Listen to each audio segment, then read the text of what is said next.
नमस्कार, मैं हूं पंकज कुमार। हेल्थ के इस विशेष बुलेटिन हेल्थ क्लास में आपका स्वागत है। हमारे साथ हैं क्रिटिकल केयर एम्स के इंचार्ज डॉक्टर युद्धवीर सिंह। जी हाँ, वो हमसे बात करेंगे और हम उनसे कोरोना के बारे में तमाम जानकारी प्राप्त करेंगे, क्योंकि इन्होंने पिछले 2 साल से जो कोरोना ने कहर ढाया है उसको बड़े ही करीब से देखा है और बहुत सारे मरीजों का उपचार भी किया है। तो डॉक्टर युद्धवीर सिंह जी, आपका स्वागत है TV9 डिजिटल प्लेटफॉर्म पर। नमस्कार पंकज जी। मेरा पहला सवाल आपसे ये है कि WHO की कैथरीन स्मॉलवुड, उन्होंने कल ही कहा कि संक्रमण जितनी तेजी से फैलेगा नया वेरिएंट उतनी ही आसानी से आएगा और वो उसका असर उल्टा भी हो सकता है, मतलब खतरनाक हो सकता है। दूसरी तरफ मैं बात करूंगा, अमेरिकी कुछ डॉक्टर्स हैं, वो ये कह रहे हैं कि ये ओमिक्रॉन वरदान साबित होने जा रहा है। 80% लोग फिर से संक्रमित होंगे और उनकी वजह से ऐसा इम्यूनिटी शरीर में डेवलप होगा, उसके बाद कोरोना पूरी तरह से खत्म हो जाएगा, पेंडेमिक खत्म हो जाएगा। तो इतना ज्यादा विरोधाभास एक्सपर्ट्स की बातों में क्यों है? एक्चुअली हमने इतने 2 सालों में देखा है कि कोविड जो है अलग-अलग तरह के वेरिएंट हमारे पास आए हैं और फर्स्ट वेव जब आया उसमें भी काफ़ी केसेस में, सेकंड वेव हमने हमारे पास जो है सरप्राइजिंग हुआ एंड वो मोस्टली डेल्टा के कारण ही हुआ और डेल्टा का जो वायरुलेंस था, जो इन्फेक्टिविटी थी और जितनी सीवियरिटी कराई वो काफ़ी हद तक काफ़ी सीवियर इन्फेक्शन था वो हमारे पास। तो एक्चुअली वायरस जो है वो उसमें तो म्यूटेशंस होते रहेंगे और ये वायरस जाकर के आने वाले समय में भी म्यूटेशंस होंगे और चेंजेस होंगे और नए स्ट्रेन आएँगे। तो जो नया स्ट्रेन है उसमें कितना वायरुलेंस होगा और नहीं होगा, इसकी प्रेडिक्टिविटी जो है वो मुश्किल है करना। जो रिसर्च है, जो एनालिसिस है, हम जो नया स्ट्रेन आता है उसके अनुसार से ही करते हैं। तो डब्ल्यूएचओ का ये कहना कि जो मतलब ये जो स्ट्रेन है वो इन्फेक्टिव होगा और आने वाले समय में मतलब 80% लोगों को इन्फेक्ट करेगा। तो इस तरह के मतलब है कि वो इन्फेक्ट तो क मतलब ऑलमोस्ट है कि इन्फेक्टिव तो होगा ही, क्योंकि देखिए जो इम्यूनिटी है वो एक इम्यूनिटी जो है वो एक पर्टिकुलर स्ट्रेन के प्रति होती है हमारी। जब भी नया स्ट्रेन आता है उसमें उसमें नया इन्फेक्टिविटी होती है और नई वायरुलेंस होती है वायरस की। तो ये हम नहीं कह पाएँगे कि अगर जो नया स्ट्रेन है वो आके कितना इन्फेक्टिव होगा और कितना वायरुलेंस कराएगा। लेकिन ये है कि अगर आप एक बार इन्फेक्ट होते हैं किसी भी स्ट्रेन से, जब पहला जब कोविड आया था, तो आपको एक नेचुरल इम्यूनिटी एक बनती है बॉडी में या बनती है, तो वो कुछ हद तक प्रोटेक्शन करती है। फिर जैसे हम अगर कुछ ये भी देखते हैं कि अगर हमने वैक्सीन भी ली है, तो उससे भी एंटीबॉडी बने हैं और वो भी कुछ हद तक प्रोटेक्टिव हुई है, बट इतनी ज़्यादा प्रोटेक्टिव नहीं हुई, क्योंकि वायरस हर एक बार जब भी होता है वो नया म्यूटेशंस होते हैं और ये आने वाले समय में भी होगा। और आने वाले समय में ये कहना कि कितनी जो ओमिक्रॉन है वो प्रोटेक्टिव होगी, ये भी कहना मुश्किल है। क्योंकि अभी तक हमने देखा है कि ये इन्फेक्ट तो कर रहा है लोगों को, लेकिन थोड़ा जो अभी तक फीचर्स मिले हैं वो माइल्ड टाइप के मिले हैं। तो ये हो सकता है कि ये इतनी सीवियरिटी नहीं कराए, लेकिन डेल्टा ने तो सीवियरिटी कराई थी और काफ़ी हद तक लोग इन्फेक्ट हुए थे। तो इसका एक रीज़न ये भी हो सकता है कि डेल्टा के कारण जो इम्यूनिटी मिली है, तो वो कुछ हद तक प्रोटेक्ट कर रही है ओमिक्रॉन से। तो ये एक इसमें मतलब कि इसका एक एडवांटेज मिल रहा है। बट डेल्टा इन्फेक्ट तो कर ही रही है सब लोगों को, जो वैक्सीनेटेड हो, चाहे वो डेल्टा से भी इन्फेक्टेड हुए हो, सॉरी ओमिक्रॉन इन्फेक्ट कर रही है, चाहे वो डेल्टा से इन्फेक्टेड हुए लोग हो, चाहे वैक्सीनेटेड हो।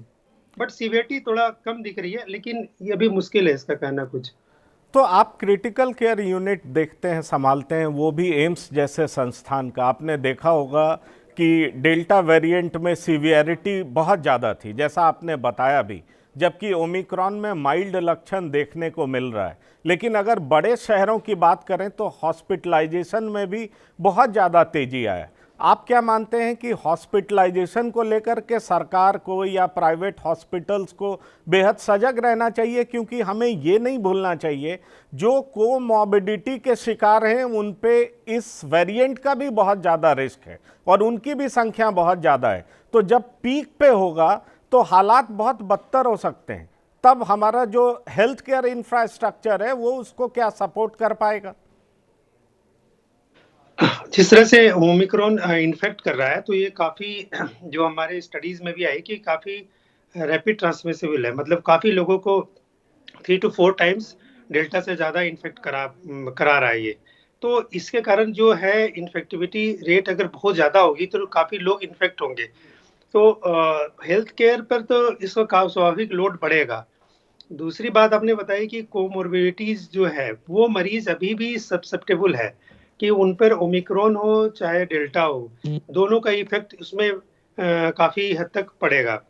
तो जो भी मरीज़ कोमॉर्बिडिटीज़ में उसमें अक्सर दे ये जो है ना कि ज़्यादा चांसेस हैं मतलब मोर्टेलिटी के, डेथ होने के, तो वो रिस्क फैक्टर्स तो उसमें काफ़ी ज़्यादा हैं ओमिक्रॉन को लेके भी।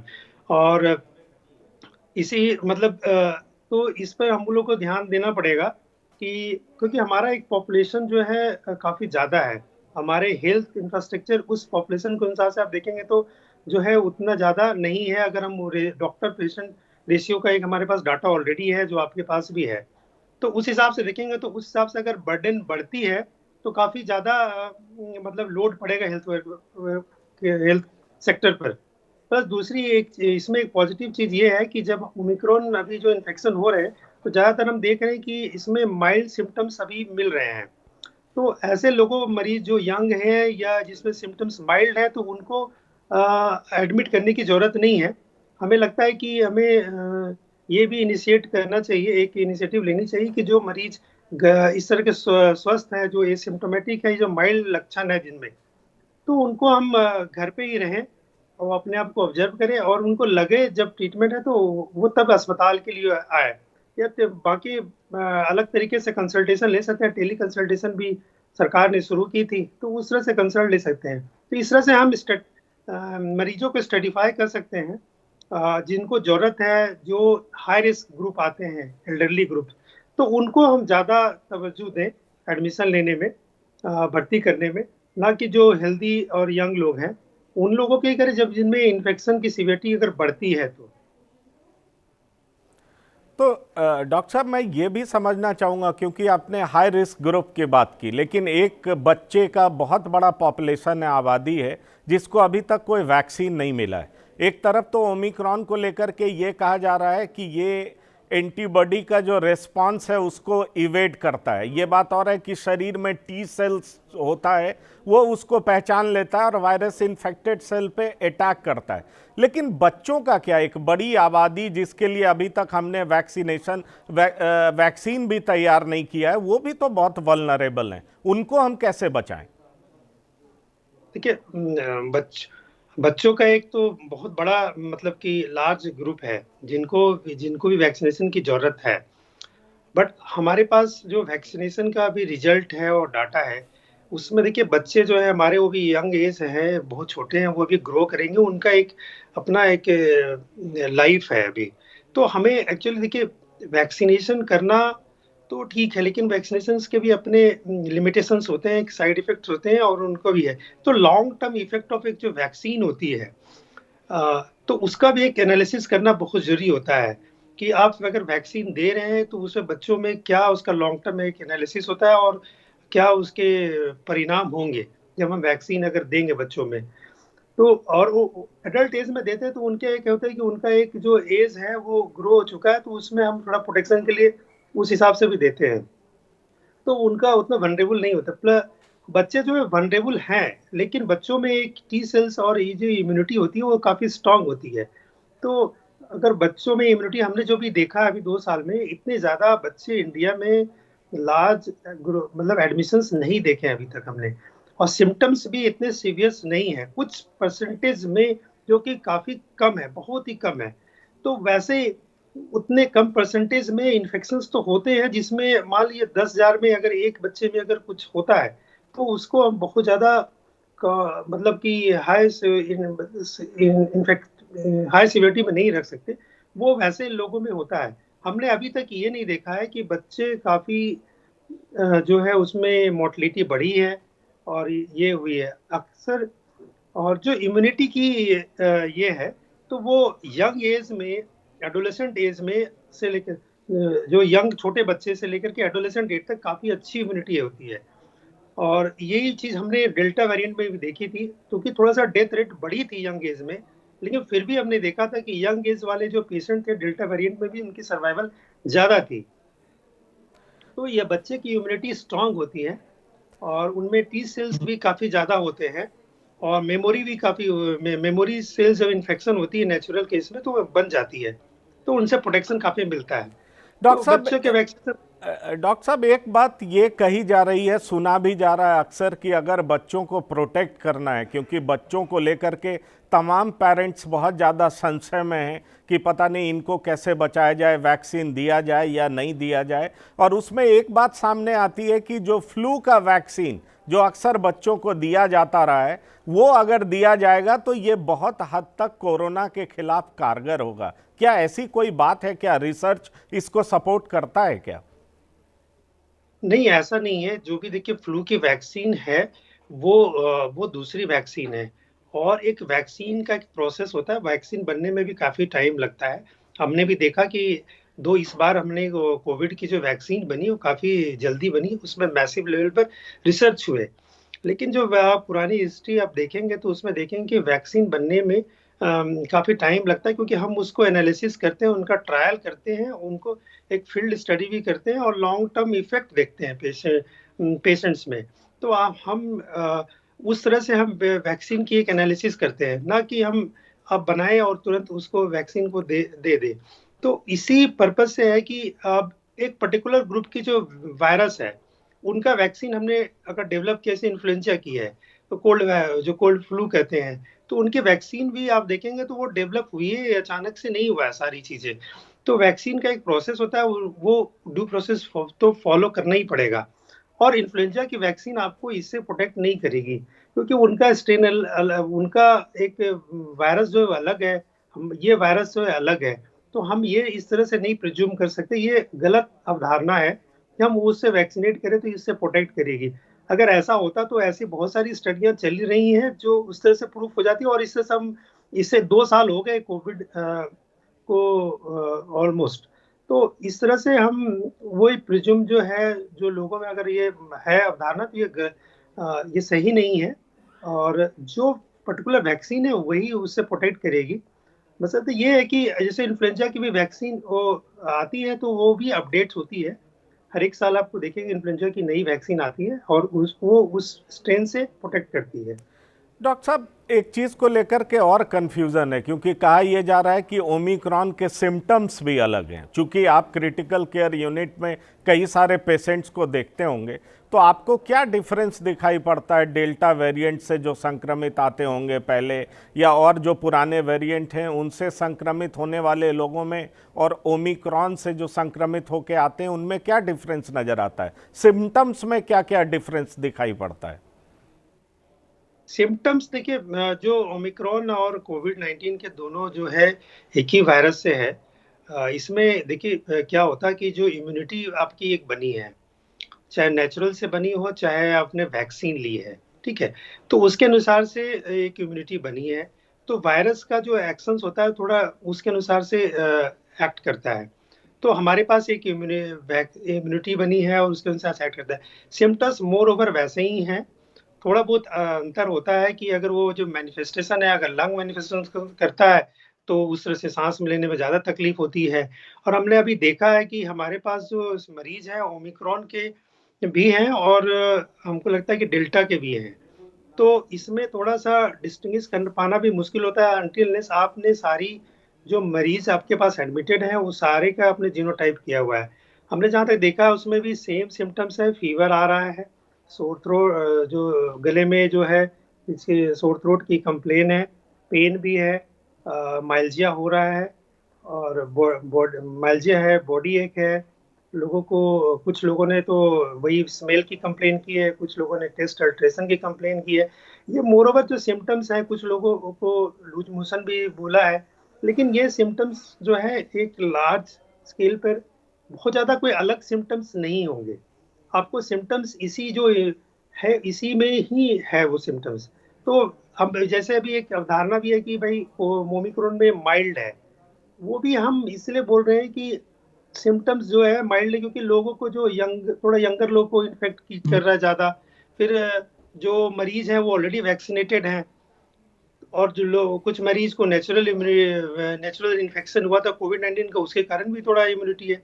तो इसके कारण ही थोड़ा-सा जो इन सिम्पटम्स है वो थोड़ा लेस सीवियर हैं। बट ये कहना अभी थोड़ा जल्दीबाजी भी होगी कि आगे जाके ओमिक्रॉन किस तरह से और ज़्यादा मैनिफेस्ट करता है, क्योंकि एक बीमारी की एक अपनी लॉन्ग टर्म कॉम्प्लिकेशंस भी होती हैं, जो हम लोग डॉक्टर लॉन्ग कोविड बोलते हैं।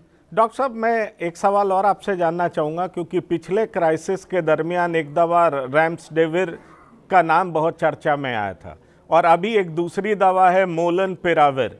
इसको लेकर के काफ़ी चर्चा है कि ये मैजिक बुलेट साबित होने वाला है, जबकि कई एक्सपर्ट्स कहते हैं कि इसके साइड इफ़ेक्ट्स भी हैं, ये बहुत ख़राब भी है। और जहाँ तक डॉक्टर बलराम भार्गव की बात है, तो उन्होंने इसको लेकर के काफ़ी कॉशस भी किया है लोगों को कि आप ऐसा ना समझें। आप क्या मानते हैं इस दवा को लेकर?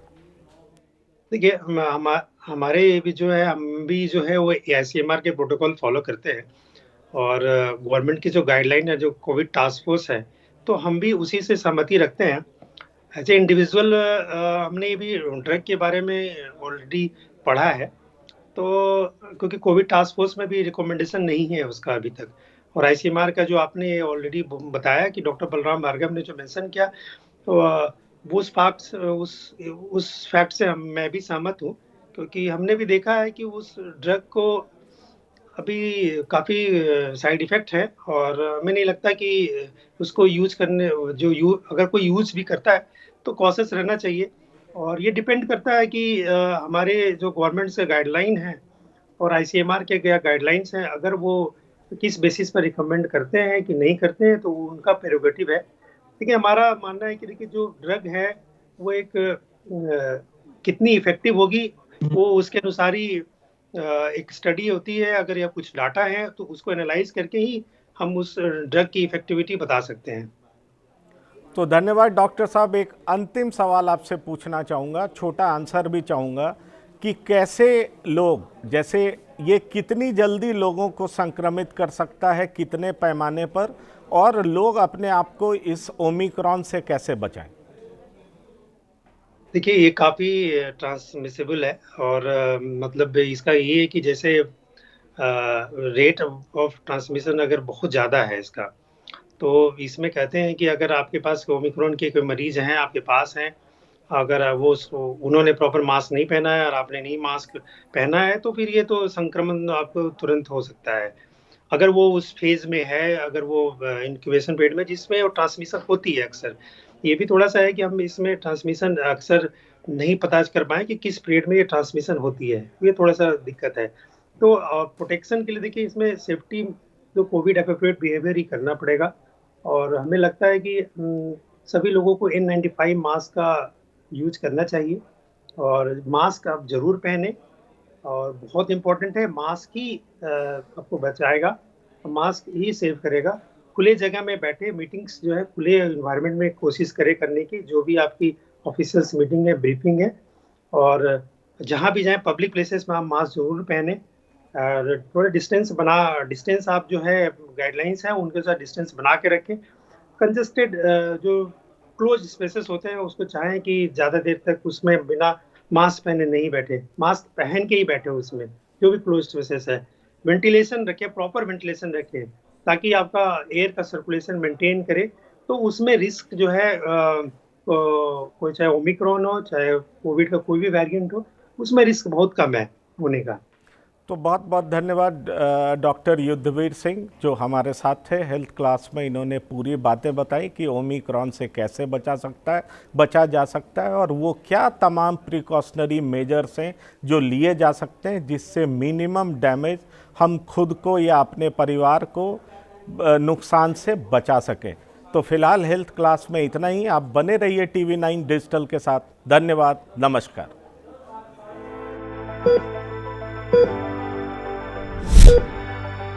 Thank you.